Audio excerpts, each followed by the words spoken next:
오늘은 깨어 옷을 지키는 자, 이런 제목으로 말씀을 쌍구하겠습니다. 벌써 2016년 10월 세 번째 주일이 되었습니다. 네 번째 주일이 됐습니다.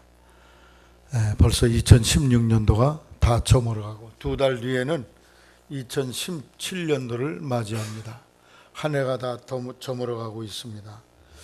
한 해가 다 저물 뿐 아니라 인류 역사, 하나님이 창조하신 태초의 그 시작부터 오늘까지 유구한 역사를 가지고 왔는데, 이제 이 역사의 마지막 종지부를 찍을, 마침표를 찍을 날이 가까워 오고 있습니다. 이 역사의 마지막이 되었다는 징조들이 여러 곳에 나타나고 있는데, 특별히 처처에 기근과 지진이 임한다고 그랬어요. 우리 한국에서도 없던 지진이 자주 일어납니다. 어제도 경주에서 지진이 있었다고 그래요. 한 달 전에도 있었고, 아마 앞으로 지진이 점점 많아질 것입니다. 미래학자들의 얘기에 의하면 앞으로 지진이 점점 심해져서 일본 열도는 거의 다 빠지고 한라산 정도, 제주도 정도로 남을 것이고, 일본은 한국의 속국이 될 것이다. 그리고 미국의 캘리포니아, 샌프란시스코, 로스앤젤레스, 캐나다의 밴쿠버가 있는 지역이 다 바닷속으로 잠기고, 그리고 미국의 동쪽도 잠기고, 옐로우스톤 그 국립공원에서 대폭발과 화산이 일어나서 지구가 엄청난 혼돈 속에 빠질 것을 예고하고 있습니다. 또 한국의 서해 바다는 땅으로 올라와 가지고 한국 땅이 중국 땅보다 더 넓어지는, 중국은 도리어 가라앉고 그런 기이한 천재지변이 일어날 것이라고 예고를 하고 있습니다. 예수님의 오심이 아주 가까이 왔다는 그러한 징조들이죠. 또 예수님이 가까이 오셨다는 종말의 징조 중에 아주 중요한 징조 중에 하나는 이스라엘의 독립입니다. 바벨론의 주전 670년에 80년에 포로로 잡혀간 뒤에 저들이 나라를 잃어버리고 살아왔습니다. 그러다가 70년 만에 고국으로 돌아왔어요. 고국으로 돌아왔지만 여전히 그리스와 로마에 짓밟히는 나라가 되다가 예수님을 십자가에 못 박고 난 뒤에는 완전히 이스라엘이라는 나라 자체도 없어지고 유대인들은 전 세계에 떠돌아다니는 유랑인이 되게 되었던 것이죠. 그러한 유랑 민족이 1948년 5월 14일 독립을 하게 됩니다.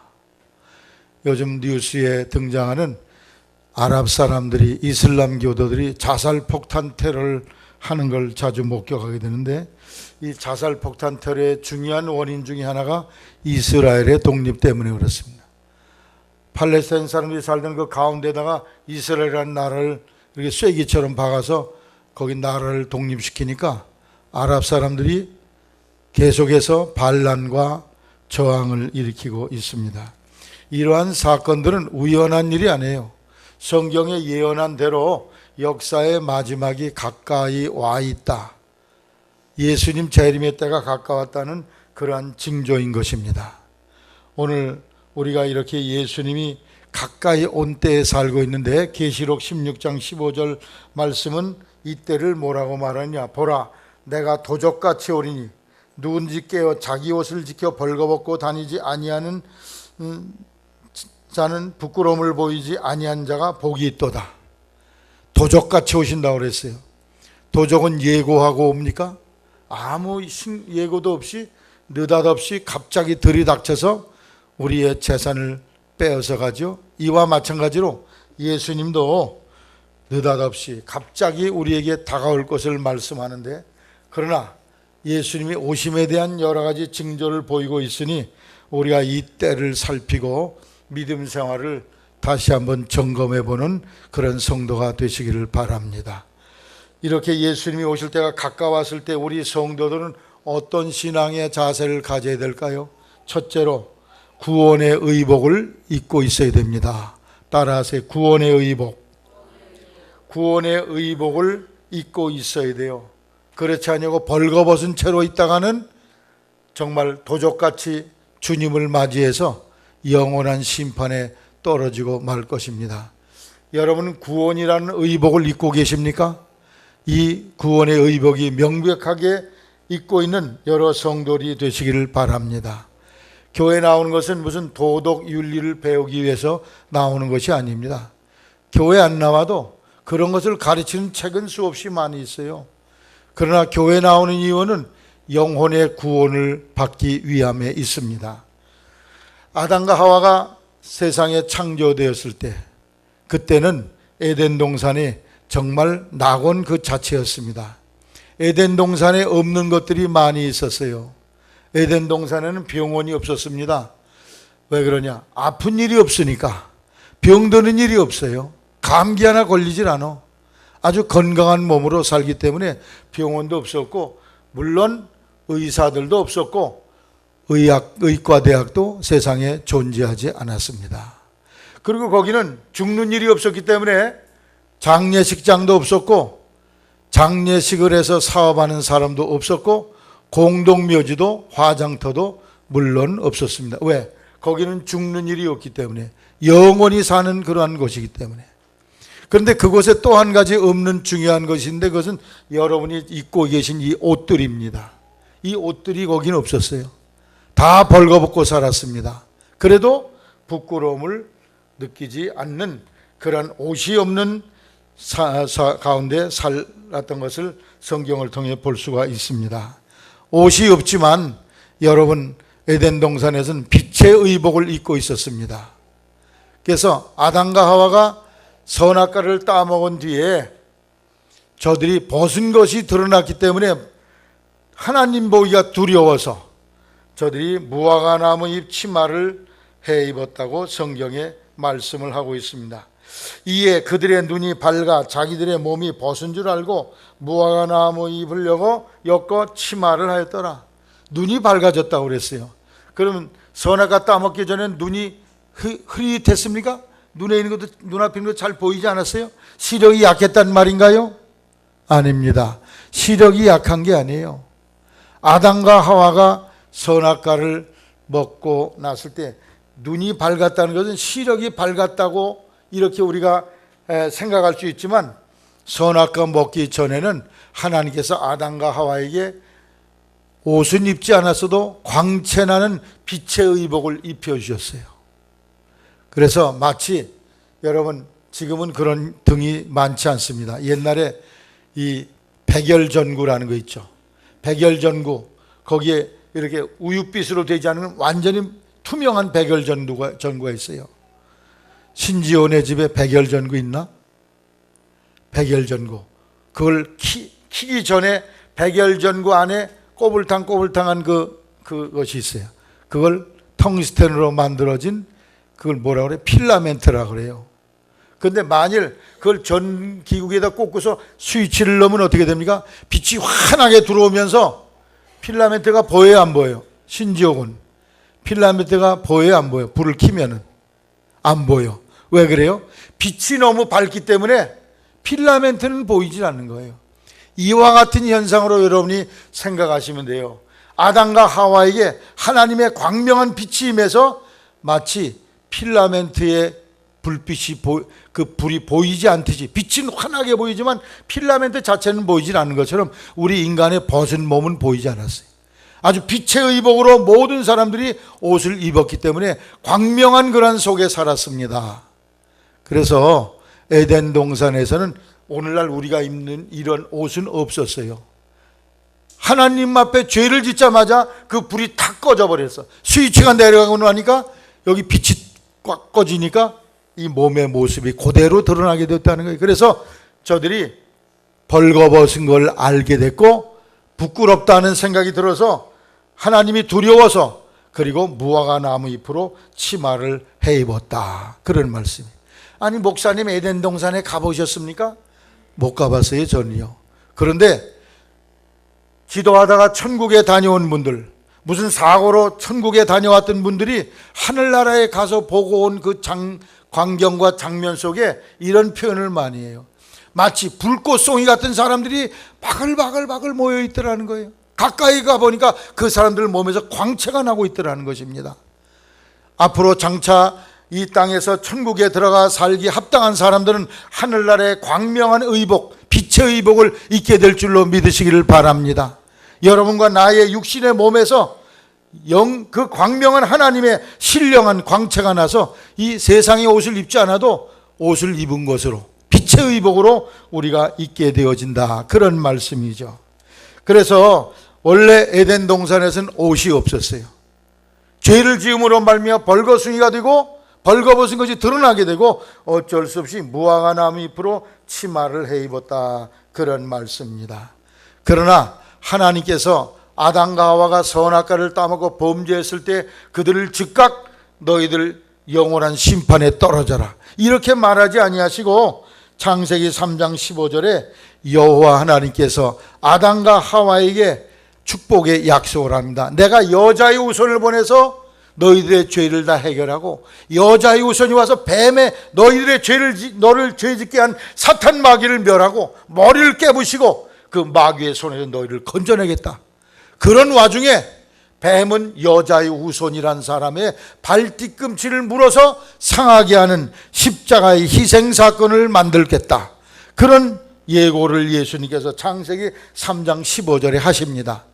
그래서 여자의 후손이라는 분이 장차 앞으로 오셔서, 앞날 오셔서 아담과 하와가를 죄짓게 한 뱀의 머리, 사탄의 머리를 깨뜨리는 그런 영적 전쟁의 승리의 역사를 이루고, 그 과정 속에 여자의 후손은 뱀에 의해 발등기치가 물리는, 즉 오늘날로 말하면 십자가의 희생사건을 치르게 될 것을 예고하고 계십니다. 그렇게 약속을 하시고서 21절에 하나님이 여기 가죽옷을 지어서 아담과 하와에게 입혔다고 그랬어요.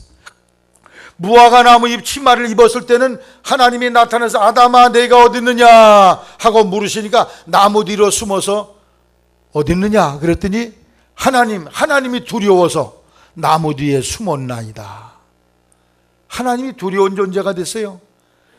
그런데 하나님께서 무화과 나무 잎 치마 대신에 가죽옷을 지어 입히심으로 말미암아 아담과 하와는 두려움을 극복하고 하나님 앞에 담대히 설 수 있는 구원의 복을 받게 됩니다.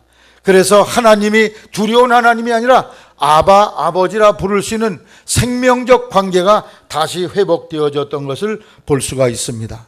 이때 잡은 가축이 무엇일까요? 소를 잡았을까요? 무엇을 낙타를 잡았을까요? 곰을 잡았을까요? 계시록 13장 8절에 따라하세요. 창세로부터 죽임을 당한 어린 양, 아담과 하와가 선악과를 따먹은 그 시간에 하나님이 양을 잡아서 아담과 하와에게 가죽옷을 지어 입혔다는 거예요. 즉 여자의 후손이 와서 그렇게 양을 잡아 희생제물이 되듯이 뱀에 의해 발등기치가 물리는 희생사건을 통해서, 피 흘림을 통해서 하나님 앞에 영원히 서는, 1년 입어도 10년 입어도 헤어지지 아니하는 속죄의 의복을 입혀 주신다는 그런 약속의 말씀이죠. 그래서 여기 창세로부터 죽임을 당한 어린 양, 그때 잡은 가축이, 동물이 양이라는 것이에요. 양은 누굴 상징합니까? 예수님을 보고 세례 요한이 뭐라고 그랬어요? 보라, 세상 죄를 지고 가는 어린 양이라. 예수님을 상징하는 양을 잡아서 속죄 제사를 드리고 장차 여자의 후손이 오셔서 이처럼 뱀에 의해 발등기치가 물리는 희생사건, 십자가의 희생사건, 죄값을 대신 치르는 사건을 치르고, 그리고 그 가죽옷을 입혀주셔서 아담과 하와가 이제 하나님 앞에 떳떳이 설 수 있는 그런 자리에 이르게 되었다는 것입니다. 그래 아담과 하와는 최초의 예수를 믿은 사람이에요. 장차 오실 여자의 후손을 믿고 하나님 앞에 구원받은, 선악과를 따먹으로 죄를 지었지만 그는 역시 또한 장차 오실 예수 그리스도를 믿음으로 그는 하나님 앞에 구원받는 구원의 자리에 서게 된 것을 볼 수가 있습니다. 우리의 죄를 인해서 예수님이 대신 죽으시고, 그리고 그 희생제물 대신 예수님 어린 양의 가죽옷을 입고 하나님 앞에 떳떳이 서는 복을 받게 되었다는 것이죠. 고린도전서 5장 7절에 유월절 양, 그리스도께서 우리의 희생제물이 되었다고 말씀하고 있어요. 이스라엘 백성들이 애굽에서 400년 동안 노예 생활하며 마지막에 출애굽을 시키려고 하는데 바로 임금이 놓아주질 않아요. 석방시키질 않습니다. 그래서 첫 번째 재앙, 두 번째 재앙을 보내도 왕이 그때만 잠깐 보내겠다 그러면 재앙이 거두어지면 안 보내는 거예요. 마지막 가장 결정적인 치명적인 그런 타격을 입힙니다. 그게 장자의 재앙입니다. 바로 임금의 왕의 장자도 죽고 동물의 장자도 죽고 모든 장자가 죽는 그런 사건이 일어났어요. 그때 하나님께서 이스라엘 백성들에게 애굽에서 보호받도록, 장자가 죽이는 천사가 지나가다가 이스라엘 백성들은 보호받도록 하기 위해서 양을 잡아서 문설주와 임방에 뻘겋게 피를 바르라고 그랬어요.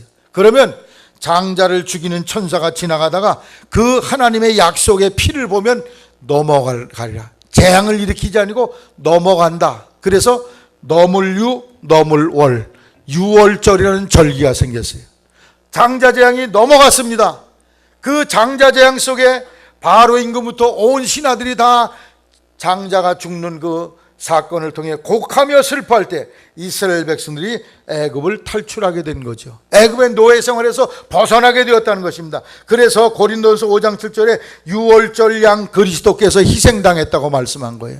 예수님의 십자가의 희생 사건을 통해서 우리는 죄와 사망과 지옥과 마귀권에서 벗어나는, 해방을 받는, 노예의 생활에서 벗어나는 놀라운 하나님의 기적을 경험하게 되었다는 것이죠. 여러분, 진정으로 예수 그리스도를 믿으시고 여러분이 예수님을 의지하는 믿음을 통해서 유월장을 양 대신 예수님을 통해서 죄와 사망과 지옥의 심판에서 여러분이 자유함을 얻고 해방받았음을 확신하시기를 주님의 이름으로 당부를 드립니다. 이렇게 믿는 사람은 유월절 양의 옷을 입은 사람하고 똑같아. 창세기 3장 21절에 가죽 옷을 입은 사람하고 똑같습니다. 양 가죽 옷을 입은 사람과 똑같다는 사실을 여러분이 기억하기를 주님의 이름으로 당부를 드립니다. 예수님 우리에게 양 가죽 옷을 입히시기 위해서 자신은 도리어 옷이 벗김을 당했다고 마태복음 27장 28절에 말씀하고 있어요. 에스겔서 18장 18절에 내 옷으로 너를 덮어 벌거벗은 것을 가려 주었다고 예수님이 말씀하고 계십니다. 이제 2000년 전에 하나님의 예언대로 여자의 우선으로 오신 예수님께서 십자가의 죽으심으로 속죄의 피를 흘리셨어요. 그러므로 이 예수를 믿음으로 죄를 속량받고 이제 하나님은 두려워 떨 대상이 아니라 하나님은 사랑의 대상이요 하나님을 아바 아버지라 부르게 됐으니 감격스럽게 우리가 구원받았음을 여러분이 확신하고 구원의 감격과 확신 속에 사시기를 주님의 이름으로 당부를 드립니다. 이제 예수님 이후 2000년 후에 사는 우리들은 예수 십자가의 속죄의 양으로 죽으신 예수님의 피를 통해서 만들어진 가죽옷, 양털 옷을 입어야 여러분이 다시 오시는 주님을 맞이할 수 있다는 사실을 명심하게 되시기를 바랍니다.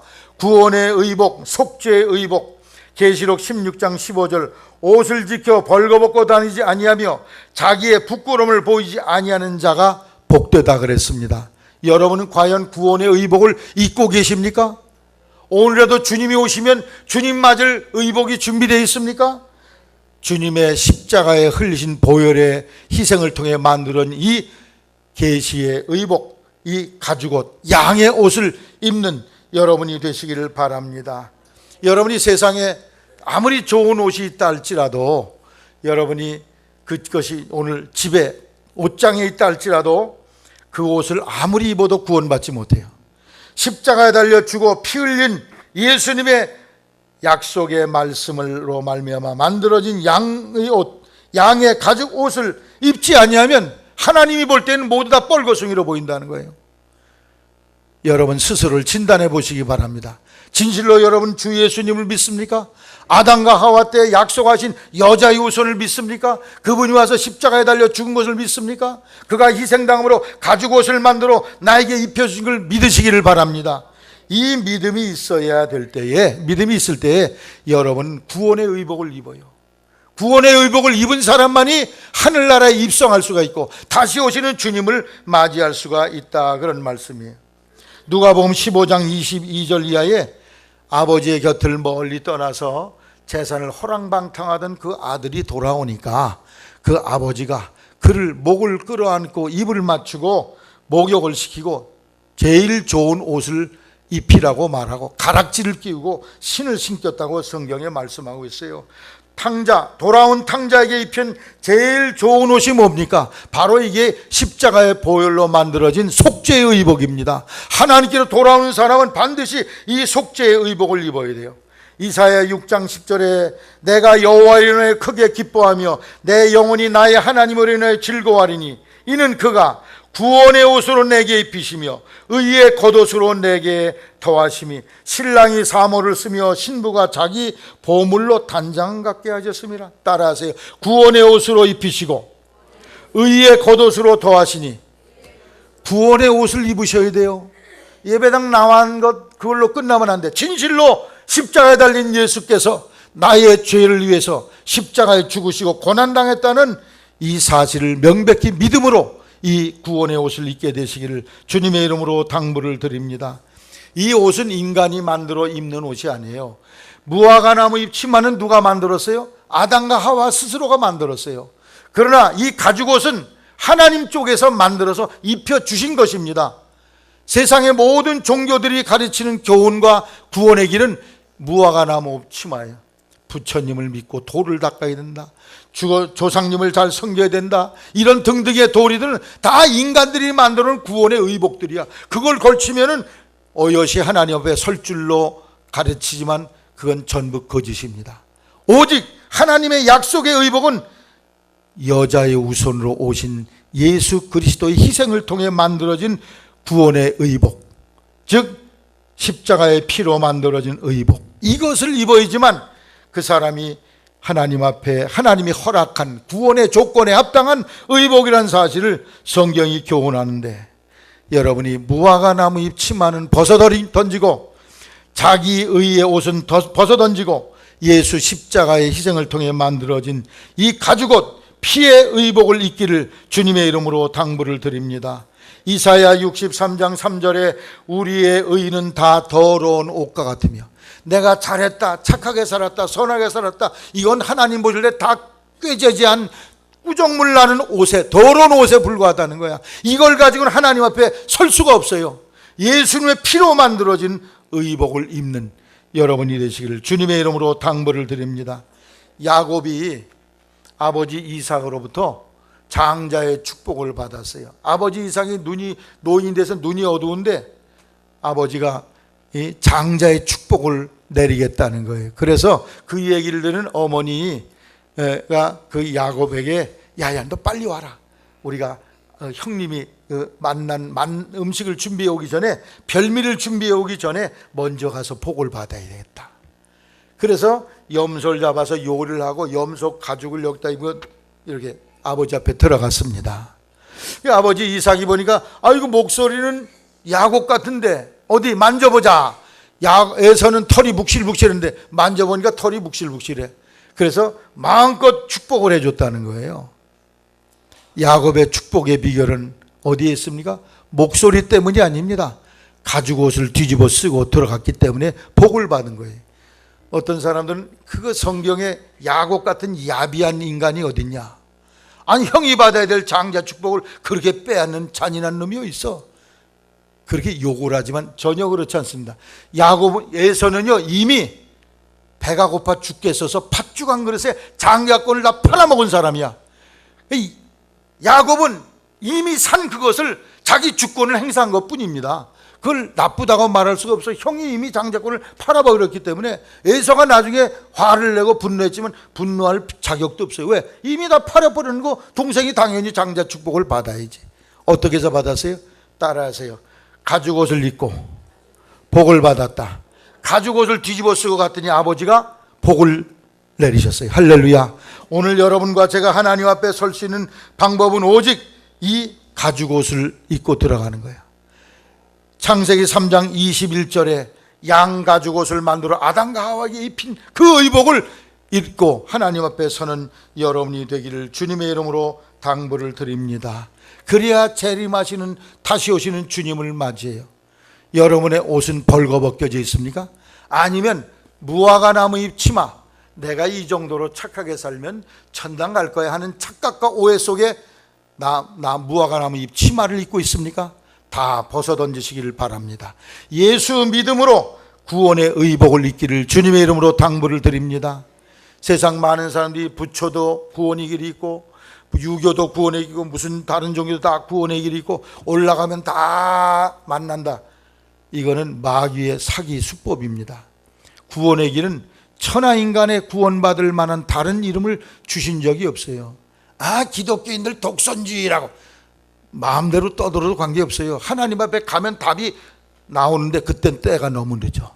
하나님이 주신 예언의 말씀대로 여자의 후손으로 말미암아 만들어진 구원의 의복을 입게 입어야지만 구원의 자리에 이른다는 거예요. 오늘날 목사 중에도 이런 엉뚱한 생각을 하는 사람들이 많아요. 다른 종교도 다 구원이 있는 거야. 괜히 그 사람들 전도하려고 그러지 마. 지옥 아랫목에 갈 줄로 아시기를 바랍니다. 이걸 종교다원주의라고 그래요. 그래서 예수님이 이런 말씀하셨어요. 따라서 인자가 올 때 세상에서 믿음을 보겠느냐. 이게 무슨 얘기예요? 다 믿으러 여기 나왔잖아요. 그런데 무슨 믿음? 예수만 믿어야 구원 얻는다는 믿음 지키는 사람은 많지 않다. 그러니까 구원받는 사람이 많지 않다는 거예요, 말세. 여러분, 주님 오실 날이 너무 가까웠는데 여러분 구원의 의복, 속죄의 의복을 입고 주님 맞을 준비 잘 하시기를 주의 이름으로 당부를 드립니다. 둘째, 사명의 의복을 입으셔야 돼요. 따라하세요. 사명의 의복. 옷은 그 직임을 표현하고 있습니다. 여러분, 사극에 나오는 왕들의 의복, 그 의복 입으면 누구예요? 왕이셔. 상간마마 지나신다. 다 머리 숙이잖아요. 장군의 의복은 또 따로 있잖아요.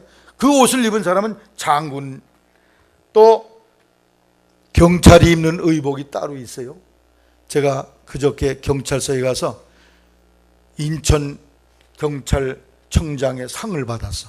상장도 받고 상품도 받고 경목선교에 지원을 잘했다고 그래서 경품 뽑았는데 경품도 당첨됐어요. 근데 그 경찰들이 어마어마한 의복을 입고 왔더라고. 여기다 경찰 강화경찰서장은 무궁화가 4개 달린 의복을 입고 딴 경찰도 다 그런 정장을 입었는데 다 여기다가 뭐 훈장을 달고, 야 대단하대. 엄청나게 엄숙하고 의리여리한 그런 모습으로 등장했더라고. 딱 보면 이 사람 경찰이구나. 복장이 그걸 말해주고 있어요. 여기 해병대 육각모자 쓴 사람들 딱 보면 해병대, 딱 답이 나오잖아요. 제가 잘 아는 분 한 분이 목사님인데 교도소에 가 계신데 한번 제가 방문을 했어요. 죄도 없이 옥에 들어가 있어요. 지금 억울하게. 그분 양복 입고 있었을까요? 한복 입고 있었을까요? 안 가보셨죠? 한 번도 안 가보게 되시기를 바랍니다. 그 좋은 일 안 해요. 죄수들이 입는 그 푸르죽죽한 옷을 입고 있더라고. 초췌하기 짝이 없어. 법관의 의복이 따로 있어요. 구약시대에는, 신약시대에는 예수님 당시에 사두개인 바리새인들이 입는 의복이 따로 있어요. 저 사람 사두개인, 바리새인, 딱 답이 나와요. 의복은 그 사람이 하는 일을 가르쳐주고 있습니다. 우리는 하나님이 주신 의복, 사명의 의복을 입기를 주님의 이름으로 당부를 드립니다. 민수기 22장 26절에 아론이 돌아가시니까 아론이 입던 대제사장의 의복을 벗겨서 그 아들에게 대신 입혀줬다. 그 옷을 입어야 그 사람이 사명자가 되니까. 오늘 우리에게 입혀주신 옷은 무엇입니까? 주님이 주신 임무, 하나님의 사명의 옷, 그것은 무엇인지 스스로를 발견하게 되시기를 바랍니다. 여러분에게 맡겨진 사명은 뭐예요? 초대교회 성도들이 예수 믿고 나니까, 성령을 받고 나서 은혜가 충만하니까 열심히 전도했어요. 전도의 사명을 다하는 여러분이 되시기를 바랍니다. 죽기까지 목숨을 다하면서 매를 맞으면서 복음을 전했어요. 사명을 위해 목숨을 던졌습니다. 그런데 하루에 이렇게 전도하다 보니까 3,000명이 5,000명이 회개했다고 그래요. 사도행전 2장 41절에 회개하여 각각 예수 그리스도 이름으로 세례를 받고 죄 사함을 얻으라. 그리하면 성령을 선물로 받으리라 하니, 그 말씀을 받는 사람들이 세례를 받으며 이날에 제자의 수가 3,000이나 더하더라. 저희가 사도의 가르침을 받아 서로 교제하며 떡을 떼며 기도하기를 전혀 힘쓰니라. 열심히 사명을 감당하다 보니까 하루에 3,000명 5,000명 전도가 되고 세례받고 구원의 역사가 일어났다는 것입니다. 여러분, 이렇게 전도의 사명을 다하시기를 바랍니다. 예수님의 이름으로 구원받은 사람에게 주신 최고의 사명은 전도하는 사람에게, 믿지 않는 영혼 놔두면 저절로 지옥 가는데 그 영혼을 예수 이름으로 구원의 의복을 입혀서 천국 가도록 만드는 일, 이것이 바로 전도의 사명입니다. 우리 모두에게 공통적으로 맡겨진 사명인데, 여러분 이 사명의 의복을 입고 최선을 다하기를 주님의 이름으로 당부를 드립니다. 여러분 한 지붕 아래 사는 가족이라 할지라도, 부모, 형제, 자녀라 할지라도 구원의 의복을 입지 않으면 마지막에 나와는 영원히 헤어지는 작별 인사를 할 수밖에 없어요. 그러므로 여러분이 그 영혼 구원을 위해서 최선을 다하게 되시기를 바랍니다. 이거 목사님, 땅에서 잘 먹고 잘 살아야죠. 맨날 그 영혼 구원 설교만 딜이하십니까? 땅에서 잘 먹고 잘 살아도 마지막에 영혼 구원 받지 못하면 인생 최대의 망한 인생이 되는 거예요. 인생의 최고의 실패자가 되는 겁니다. 여러분, 영원히 사는 생명, 이 생명을 여러분이 얻으시고 그 영혼 구원을 위해서 여러분의 시간과 정성과 재능을 들여서 영혼을 구원하는 일에 힘쓰시기를 주님의 이름으로 당부를 드립니다. 초대교회 성들이 전도의 사명을 다하며 저들이 열심히 세례를 받게 했고, 그리고 3,000명이 매일 제자들에게 가르침을 받았다고 그랬어요. 떡을 뗐다고 그랬어요. 기도하기를 전혀 힘썼다고 그랬어요. 가르침을 받아 3,000명을 교육시키려면, 여기 꽉 앉으면 100명 앉을 텐데 3,000명을 교육을 시키려면 이런 예배당 몇 개 있어요? 30개가 있어야 돼. 예배당 준비해야지, 또 의자 준비해야지, 칠판 준비해야지, 지우개 준비해야지, 공책 준비해야지. 그거 누가 했어요? 베드로 말고 다른 사람들이 다 준비를 해서. 그게 다 사명자들이에요. 여러분이 의자 준비하고 칠판 준비하는 사명자가 되기를 주님의 이름으로 당부를 드립니다. 3,000명 떡을 해드렸다고 그래. 3,000명 떡 하려면 하는 장원사님, 떡 몇 마리 해야 될까? 안 해보셨죠? 안 해도 몇십 가마 아마 해야 될 거예요. 3,000명 한 덩어리씩 먹이려면. 3,000명 떡 하느라고 떡살 씻고 방앗간 가져가고 떡 만들어 갖다 나눠주고, 얼마나 많은 사람이 분주하게 구원받은 영혼들을 위해서 섬기라고 애를 썼을까요? 여러분이 그런 사명자가 되기를 주님의 이름으로 당부를 드립니다.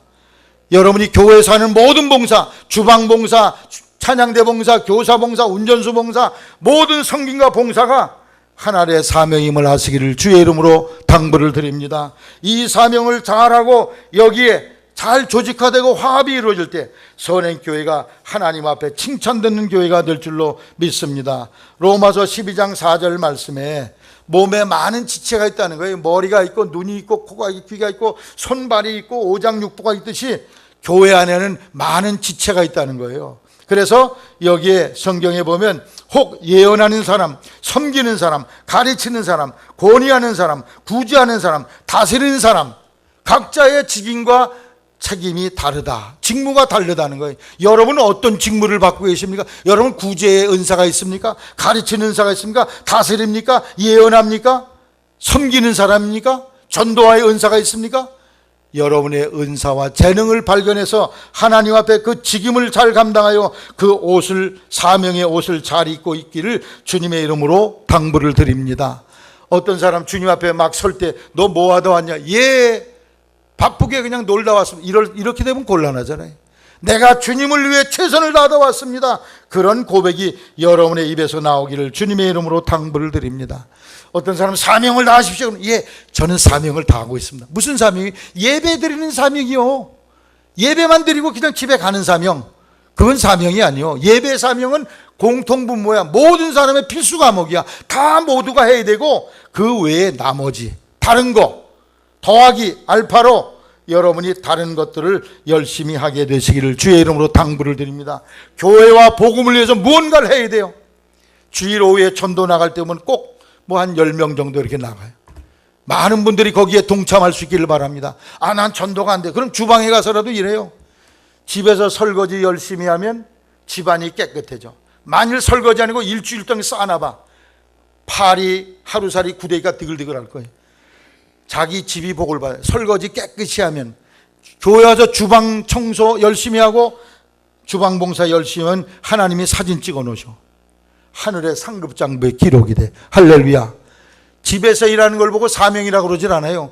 교회 주방에서 일하는 걸 보고 사명이라고 그래. 전도하는 걸 보고 사명이라고 그러고, 찬양대하는 걸 보고 사명이라고 그래. 여러분에게 사명의 옷을 잘 입고 주님을 위해 충성을 다하기를 주님의 이름으로 당부를 드립니다. 목소리 주셨습니까? 목소리가 은사예요. 세상 가수로 살지 말고 하나님을 찬양하는 찬양 가수로 사시기를 바랍니다. 돈이 많습니까? 저만 위해 쓰지 말고 하나님 위해 드리고 이웃을 위해 베푸시기를 바랍니다. 하나님의 일을 할 때 하나님이 마음도 찍어 놓으셔. 에휴, 왜 너무 속해. 밥하는 건 이렇게 자주 돌아와? 불평하는 마음도 다 찍혀 거기에. 나 같은 사람에게 성도들을 섬기는 주방봉사 기회를 주셨으니 황공무지로서이다. 감사합니다. 이렇게 봉사하는 마음도 다 찍어놔.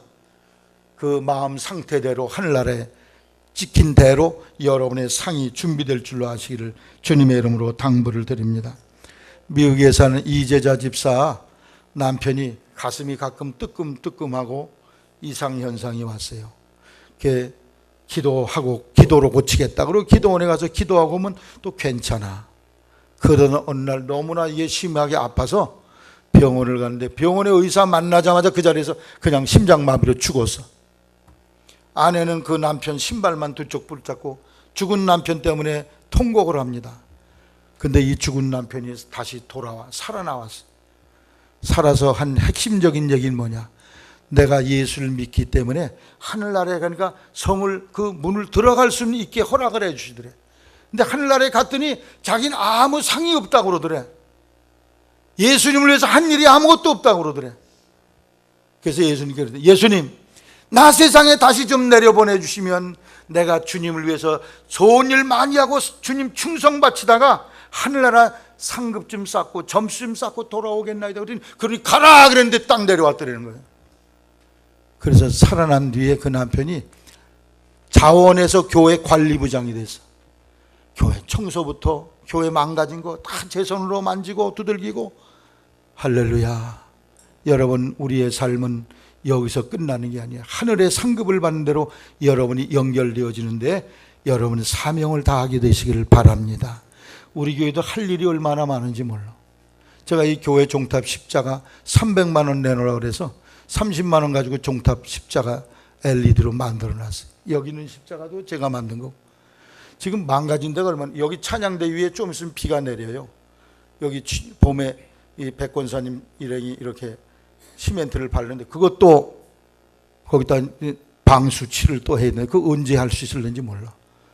또 이 교육관에 보면요, 창문 틀마다 비가 새 10년이 넘어가지고 비가 오면 내가 수건 갖다 깔기에 바빠. 그거 실리콘 다 깎아내고 그거 발라야 되는데 예배당 주변 뺑 돌아가면 이렇게 시멘트 바른 거 다 떨어져 버렸어. 거기다 벽돌 안 켜놓고 한번 발랐으면 좋겠는데. 아니, 목사님 그거 사람 사다 쓰시지 왜 그러세요? 그런 사람이 있더라고. 사람 사다 쓰면 여러분이 여기 피땀 흘려 바친 헌금이 그 허접한 데 다 쓰여져. 좀 고귀한 데 바쳐져야 되잖아. 그게 가치 있는 데 쓰여져야 되잖아요. 우리 몸뚱아리로 할 수 있는 건 우리가 해야 돼요. 여러분 중에 그런 일을 위해서 나서시기를 바랍니다. 좀 시간을 내서 와서 좀 이렇게 매만지시면 좋겠어. 그거 다 하나님이 사진 찍어 놓으셔. 하늘의 상급으로 기록될 줄로 믿습니다. 제가 몸이 하나라 12가지 다 하기가 어려워. 설교 말씀 준비해야지. 요즘 또 뭐 이 건축한다고 뭐 바쁘게 제가 신경을 쓰고 돌아다니고 군청 다니고 곳곳에 돌아다니고. 우리 성도들이 정말 마음을 합해서 이렇게 애를 쓰면 여러분이 교회 재정도 절약할 수 있고 더 나아가서 이런 거 정말 좋은데 여러분이 드린 물질이 가치 있게 쓰여지게 될 줄로 저는 믿습니다. 하나님이 주신 사명, 그 재능 여러분 바치시기를 바랍니다. 사명자가 되세요. 교회 잘 굴러간다. 이러지 말고 와서 몸으로 때우세요. 봉사하세요. 뭐 하나님께 돈만 바쳐야 헌신이 아니요. 내 재능과 기술과 실력을 여러분께 하나님께 바치시기를 주님의 이름으로 당부를 드립니다. 그게 사명의 의복이에요. 제가 어릴 때 학교 다니던 길에 예배당이 하나 있었는데, 이 교회, 지금은 그렇게 교회 짓는 데가 거의 없을 거예요. 다 교인들이 흙벽돌을 찍어가지고 그걸 쌓아가지고 비 오면 그냥 다 무너져. 다시 찍어가지고, 그래서 예배당을 이렇게 짓는 모습이 아직도 내 추억 속에 남아있어요. 우리 지방에 2개 교회가 있는데 리모델링을 다 했어요. 한 교회는 소망교회라는 교회인데 예배당이 한 50평, 60평 되는 교회인데 싹 새로 꾸몄어요. 가보니까 아주 완전 새집이 됐는데 13명의 성도가 3개월을 가서 노동을 바치고, 그 목사님이 있어요. 이 노숙자들 위해서 교육하고 그런 거 하는 목사님이 오셔서 그 기본적인 건 해주시고 남은 건 성도에게 하라고 그랬어요. 재료를 아주 싸게 살 수 있는 길을 열어주시고, 그렇게 해서 5천만 원에 그 60평의 예배당을 아주 새 집으로 만들었어요. 근데 또 흥천교회라는 교회가 있어요. 그 교회는 40평 교육관을 리모델링 하는데 1억 1,500이 들었다고 그래요. 다 그냥 업자에게 맡기고 알아서 하죠. 어느 교회가 지혜로운 교회 같아요? 전자의 교회, 소망교회 같은 사명자들, 일꾼들이 일어나기를 주님의 이름으로 당부를 드립니다. 내가 이 교육관 건축하는데도 우리 성도들이 한 50%는 몸으로 좀 바치면 비용을 훨씬 절감할 수 있다고 저는 생각을 해요. 그래서 여러분이 사명의 의복을 입고 충성을 드리기를 주님의 이름으로 당부를 드립니다. 끝으로 세 번째, 따라서 성결의 옷, 성결의 의복. 성결의 의복은 뭐냐? 계시록 19장 8절에 어린 양의 혼인기약이 이르렀으니 그 아내가 예비하였으니 그에게 허락하사 빛나고 깨끗한 세마포 옷을 입게 하셨은즉 이 세마포는 따라서 성도들의 옳은 행실이라.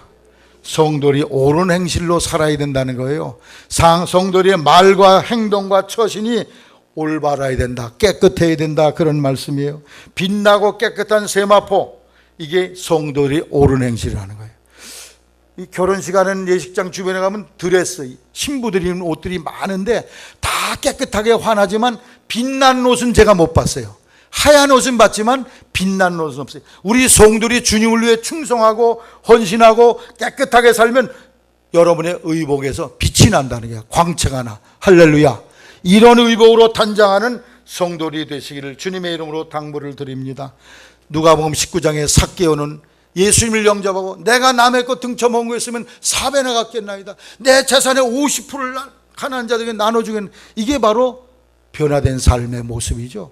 고린도후서 5장 17절에 누구든지 그리스도 안에 있으면 새로운 피조물이라고 그랬어요. 새 사람이 된 겁니다. 에베소 4장 22절 이하에 너희는 유혹의 욕심을 따라 썩어져가는 구습을 쫓는 옛사람을 벗어버리고 오직 심령으로 새롭게 되어 하나님을 따라 의와 진리와 거룩함으로 지으심은 새 사람을 입으라. 그런즉 거짓을 벗어버리고 각각 그 이웃으로 더불어 참된 것을 말하라.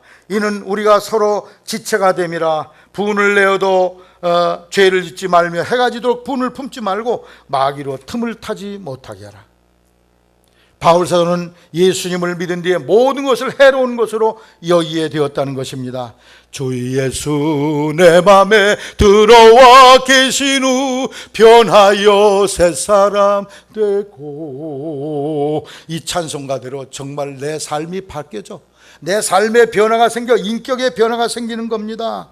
여러분, 초림주 2000년 전에 오신 예수님은 마हु간에 오시고 낮은 자리에 오셔서 그분은 종으로서 죽기 위해서 희생주로, 그리고 사랑의 주님으로 오셨어요. 그러나 재림하신 예수님은 마हु간에 오지 않습니다. 왕으로 오십니다. 만왕의 왕으로 오시고 그분은 심판자로 오십니다. 믿음 생활 바로 했는지 못했는지를 심판하는 판단자로 오십니다. 그는 양과 염소를 갈라낼 것이요 쭉정이와 알곡을 갈라낼 것이요 죄인과 의인을 판결할 것이요 좋은 고기와 양을 못된 고기를 분별할 것이요 양과 염소를 갈라내서 심판하신 주님으로 오십니다. 그 주님 앞에 우리는 어떤 모습으로 서게 될까요?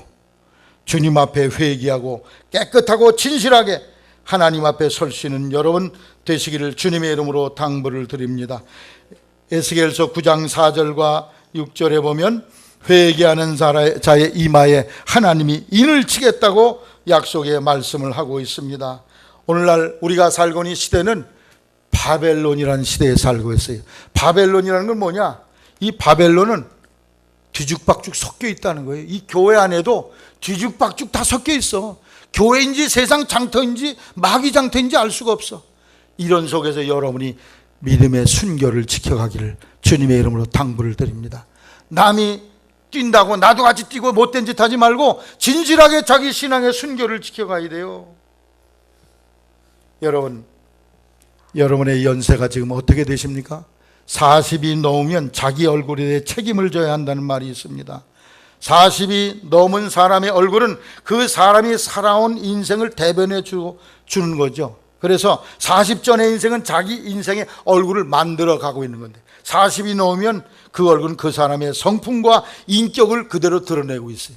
내 얼굴에 책임을 질 수 있는 우리가 되어야 할 것입니다. 얼굴은 그의 인품이 빚어낸 예술이요, 얼굴은 개성이 창조하는 일종의 작품인데 즐거운 마음과 태도로 즐거운 얼굴을 만들고 슬픈 얼굴은 비애의 얼굴을 만들게 되는 것입니다. 짜증스럽고 불만스러운 마음은 비판적이고 부정적인 얼굴을 만들 수밖에 없습니다. 사랑하는 성도님의 얼굴을 행복한 달처럼 해처럼 밝은 얼굴로 만들어가게 되시기를 바랍니다. 사도행전 6장 15절에 전도하다 잡혀와서 돌에 맞아 죽는 스데반이 마지막 뭐라고 그랬어요? 주여 저들의 죄를 저들에게 돌리지 마옵소서. 용서해달라고 기도했는데 성경에 사도행전 6장 15절에 그의 얼굴이 천사의 얼굴 같았다고 그랬어요.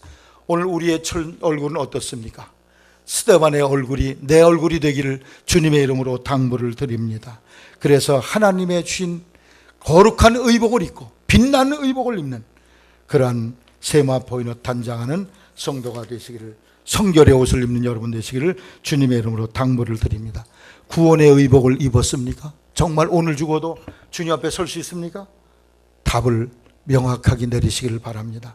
사명의 의복 벗어던지지 마시고 사명을 위해 최선을 다하시기 바랍니다. 그것만이 영원히 여러분 하나님께서 주시는 축복의 사건으로 남아있을 것입니다. 그리고 깨끗하고 빛나는 성결의 옷 이것을 준비하시기를 바랍니다. 이것은 어떤 사람에게 주시느냐? 깨어있는 사람에게 주신다고 그랬어요. 누군지 자기 옷을 지켜 벌거벗지 않고 다녀야 된다고 그랬어요. 깨어있다는 말이 뭐냐? 마태복음 26장 40절 이하에 깨어서 나와 잠시 동안도 기도할 수 없더냐? 깨어있다는 건 기도한다는 말이거든. 기도하는 성도가 되셔야 구원의 옷, 사명의 옷, 성결의 의복을 제대로 입고 있을 수 있어요. 기도 게을리하고 나 몰라 이런 사람 다 뻘거숭이로 주님 앞에 주님 느닷없이 올 때 수치스러운 자리에 설지 않도록 깨어 기도하고 주님이 약속하신 이 의복을 준비하기를 주님의 이름으로 축원합니다.